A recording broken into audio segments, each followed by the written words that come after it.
Postmodernism is also an area, has a big influence, I should say, on this idea of identity. The modern notion is that you grow up, you're born and raised in a certain place, and you have a relatively stable identity that's grounded mostly in your family of origin and your community and culture. From a postmodern standpoint, however, they see the erosion of that apparently stable identity, and this is where it gets a little unsettling for people. The postmodernists do not see human beings, people, as the author of any kind of original thought or expression. In other words, they see us as mere receivers, or our personal identity is the effect of those discourses that have constructed and reinforced a preferred narrative for understanding who we are, who others are, and who the world is. So they would say, well, you didn't really think of that. I'm stretching their point here, but they might say, well, those aren't your original ideas. You're just recycling things you've already heard and already been exposed to because you saw certain TV shows, read certain books, heard certain music, and now that's who you think you are. But that's really not who you are. Because who you are is not stable. You could have been someone else if you listened to different things and read different books. And so you're really the effect of all that communication. A lot of people don't like this, including myself, because I think there is something special about each human being, and I don't think we're merely the effect of the discourses around us. I think we actually have a lot more agency and choice and creativity than that. And my counterpoint argument against it is, well, these ideas all came from somewhere. People have written original plays and have done things, and you just have to look at human history, and things have changed over time. Some things stay the same, but many things have changed, and people have changed those things with their ideas, their original ideas. There's also the rise in youth culture. If you notice, before the 1940s, especially before World War II, kids were dressed like little adults. After World War II, especially in the 50s, and then really noticeable in the 60s, you had a whole youth culture. If you were not an adult, you were a kid, a young person, then you were dressing different on purpose to distinguish yourself from the adults. You wanted to listen to different music and get into different kinds of things. That's a very postmodern notion. I don't remember any time in history that I've read about that this happened, where now even our adolescence, our childhood, is being stretched out well beyond the legal age of what it means to become an adult, or 18 or 21, depending on who you ask. But there are adults now, technically 50, 60 years old, that are still really like big kids. They have no responsibility. They play video games all day, and their adolescence, their youth culture has stretched way out into adulthood, even toward retirement age. I know some people who are retirement age who are still pretty much like they were when they were teenagers. And that youth culture is very postmodern. It's come about, by the way, and you see it through popular artists like Lady Gaga, who changes her outfit almost every time she comes in public. Identity in a postmodern era is very fluid. It's changing. You can be anything you want to be. Here's an image of Madonna, who is in a music video for a song called The Material Girl. And in this, let's think about how postmodern this is. This is a person, by the way, whose name is not really Madonna. And she's pretending to be someone named Madonna, a pop star that she created, or a particular character she created. And right in this video, the pop star is pretending that she's Marilyn Monroe from a movie. And in this movie, Marilyn Monroe is playing a character, which is even more interesting because the person Marilyn Monroe is not really Marilyn Monroe. Her name is Norma Jean, and that was a young woman who wanted to get into acting, and to be really successful, she thought she would create an irresistible female. And so if you look at old pictures of someone called Norma Jean, she transformed herself into Marilyn Monroe. So there are levels here at which this identity is not stable and changing depending upon what the need is, what the interest is. Here's another phase of Madonna's career. She doesn't change every day the way Lady Gaga does, but she does change her outfits from time to time, depending on what album or tour she's on, and certainly when she's on tour, she changes between songs like most of the pop artists do nowadays. A lot of this came from the Beatles. These guys grew up in England following World War II. I think they were born right before and in the middle of World War II, I believe. And so they came out of that war. England was at war with Germany and everybody else. And this picture is one of their earliest band pictures altogether when they were quite young. This was considered long hair.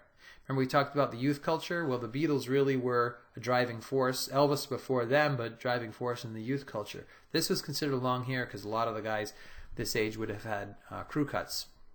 And they changed their appearance as well. Later they became, for one concept album, Sgt. Pepper's Lonely Hearts Club Band, where they sort of pretended in a way to be a whole nother band. That's, again, very postmodern. And here they are a little later in their careers, again, changing their identities, changing their appearance, rebranding themselves over and over again. And the artists that do this, pop artists, musicians, actors, actresses, and so forth, are really an exaggerated version of what is happening in our normal everyday life. You don't have to be a famous person to reinvent yourself, and we're seeing that kind of thing more and more.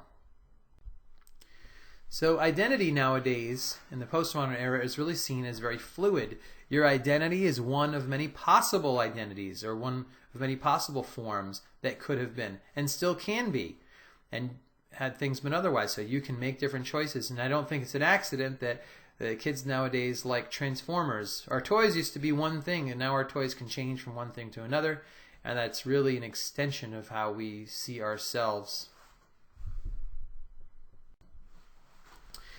So we go on here to talk about identity in terms of our society nowadays is very mobile, very nomadic. So we can get in a car and fill the tank up several times and drive from coast to coast. That's unbelievable.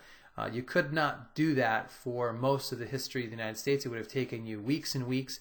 But the freeway system, which was a post-World War II development, now you can go just about anywhere. And nowadays you can go 75 miles an hour most of the way. It's incredible. People move very often for jobs. I hear people all the time relocating for different job opportunities or going where the job market's better. We're nomadic. We might stay somewhere for several years and then move to a different place. I, for example, have lived in a number of states when I was young up until now. I lived in Rhode Island, Hawaii, California, Colorado, Arkansas, and now New York. I've changed a lot. I've changed locations a lot, and each time you move, you have the opportunity to make new friends and, in a way, become a slightly different person. In fact, when I go home to Rhode Island, which is what I consider my, home, that's where my parents are, people talk to me a lot about the bands and music I used to be into. And, oh, you're still in a band, you're still playing music? But it seems like so long ago. I was in my teens and my very early 20s, like 21 years old, when I was into music and playing in bands. And I just haven't done that in a long time. But that was my identity. So my identity has changed quite a bit. I would suspect that most people's identity would change a little bit over time. But nowadays, because we can move anywhere we want to, we get really detached from any expectations that our community and culture, local culture, has about us, and we can be more free to explore other ways of being. But for that same reason, that seems like an advantage in some ways, but for that same reason, we become ontologically insecure. This is a very postmodern thing where, hey, you can be whatever you want to be. You can move anywhere. You can literally do anything like that. The sky's the limit. But a lot of people feel insecure about that. So ontology, again, is who we are as human beings, who we are in the world.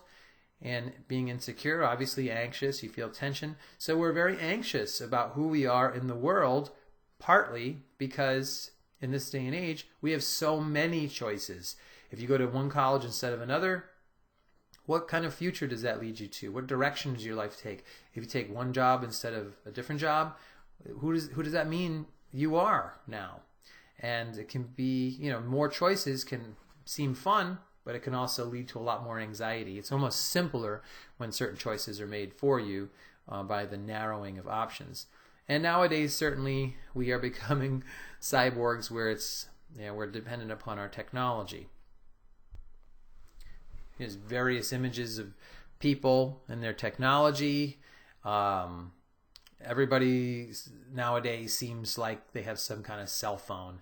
And I can remember not too long ago, maybe in the early 90s, maybe it was late 80s, early 90s, you saw people driving around with their cell phones, which were almost exclusively in their cars because the setup was so big you need to leave it in your car. They called it a car phone at the time. They didn't even call it a mobile phone. Every once in a while, especially in big cities like Manhattan or Boston, you would see people on their car phones. Nowadays, I think it's 99% of the U.S. population has some kind of cell phone. So that's incredible. And we are very addicted to this technology and other kinds of technology, and we cannot separate ourselves from it. So postmodernism embraces, this is like a summation of some of the themes. It embraces fragmentation instead of unification and one solution like the modern movement.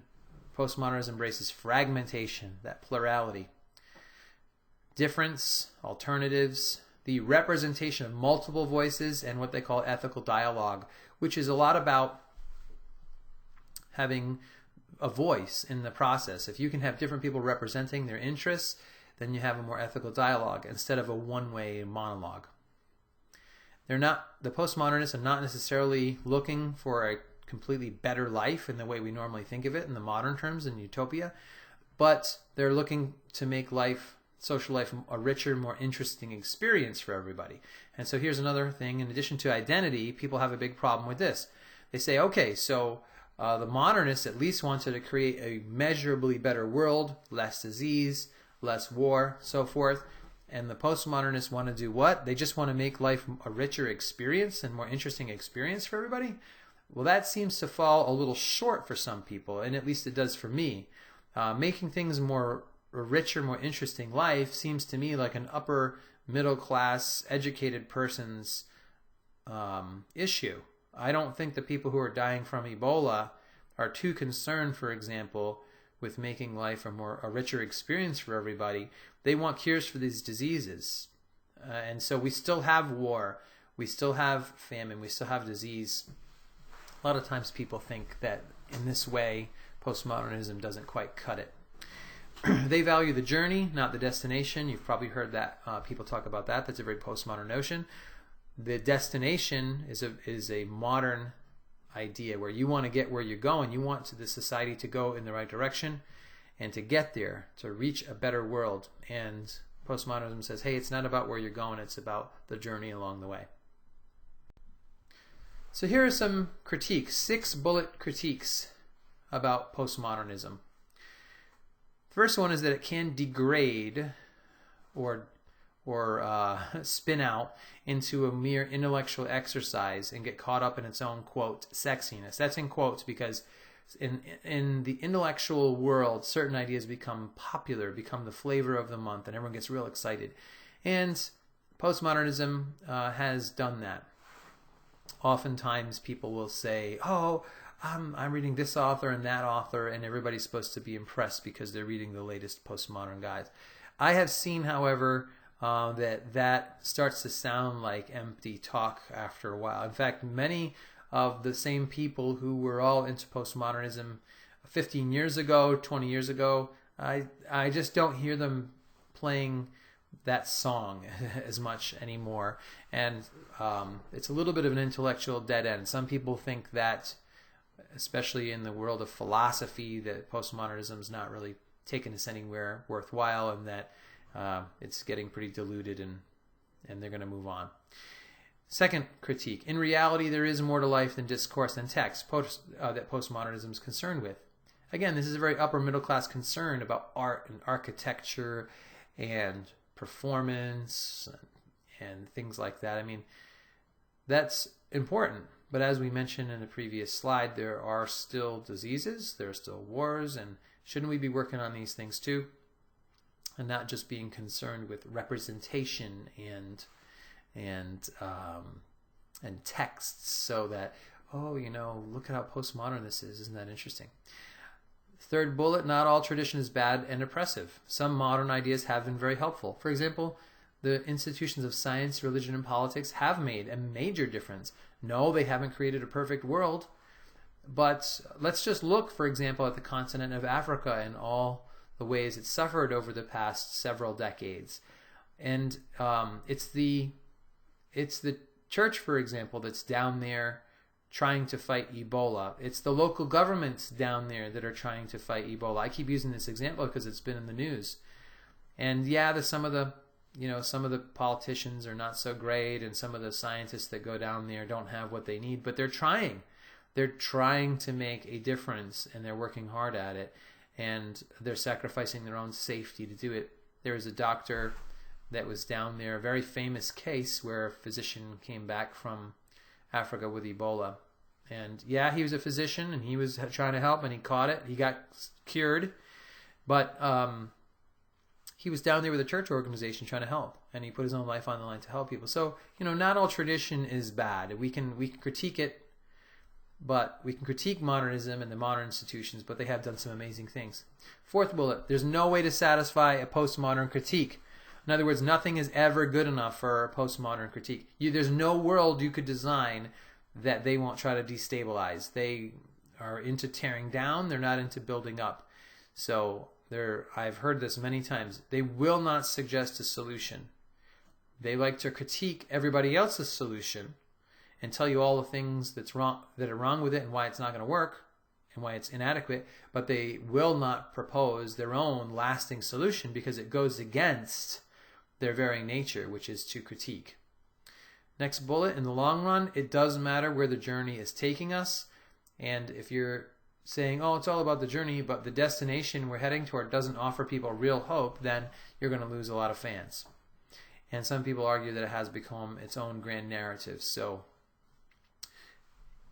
there are a lot of neat ideas out there in postmodernism, but now it becomes another big story that you're supposed to fit into. And if you don't fit into it, then you're not doing the right thing. So it's become a little bit of an authoritative voice. So there's a bit on postmodernism in our society and how it contrasts with modernism. Just as a summation here, it's important to realize that just because we really are living in this postmodern era, it doesn't mean that the modern ideas are completely gone. We live in an era really where we have a lot of modern ideas about architecture, art, media, identity, and so forth that exist alongside postmodern ideas about the same thing. So we're not necessarily, just because we're in a postmodern era, doesn't mean that modern thinking is completely gone. In fact, some people think it's making a big comeback. So there's a summation, and that concludes the slides on postmodernism.